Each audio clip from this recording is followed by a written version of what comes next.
Assalamualaikum warahmatullahi wabarakatuh. Nama saya ialah Dr. Muhammad Hadrami Muhammad Hussein. Saya berasal dari Al-Star Kedah. Sekarang ni saya bertugas sebagai pensyarah kanan di Universiti Kuala Lumpur, Royal College of Medicine, Perak. Dan saya juga adalah pakar kanak-kanak dan sekarang ni ditugaskan untuk mengetuai disiplin pediatrik di college ini. Saya telah bekerja di Royal College sejak tahun 2010 yang lalu. Tugas saya sekarang ni bukan hanya terlibat sebagai memberi kuliah atau pensyarahan kepada pelajar-pelajar perubatan, tetapi termasuk juga untuk melakukan kerja-kerja klinikal di hospital kerajaan dan juga di beberapa hospital swasta di sekitar Ipoh di sini. Saya ini asalnya adalah dari orang kampung.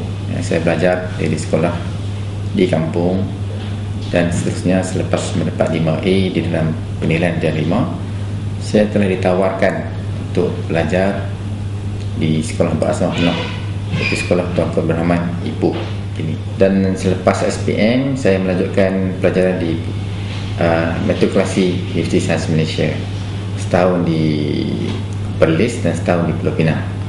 Dan seterusnya saya melanjutkan pelajaran di Universiti Sains Malaysia Kubang Krian. Kami adalah kumpulan pertama yang melakukan tahun belajar memulakan daripada tahun pertama perubatan di Kubang Krian, Kelantan. Kerana sebelum waktu tersebut kita terpaksa melakukan 3 tahun di Penang, sementara di tahun klinikal di Kelantan. Tetapi kamilah batch yang pertama yang memulakan pelajaran sebagai tahun pertama di Kelantan. Dan banyak cabaran pada waktu tersebut kerana kampus pada waktu itu masih belum siap. Jadi ketika kita masih belajar pada waktu tersebut dengan bunyi bising pembinaan, tapi alhamdulillah kita dapat teruskan pelajaran dan saya dapat menamatkan pengajian dengan MD Perubatan pada tahun 1995. Kemudian saya belajar, seterusnya saya memulakan tugas sebagai doktor pelatih di Hospital Ipoh pada tahun 1995.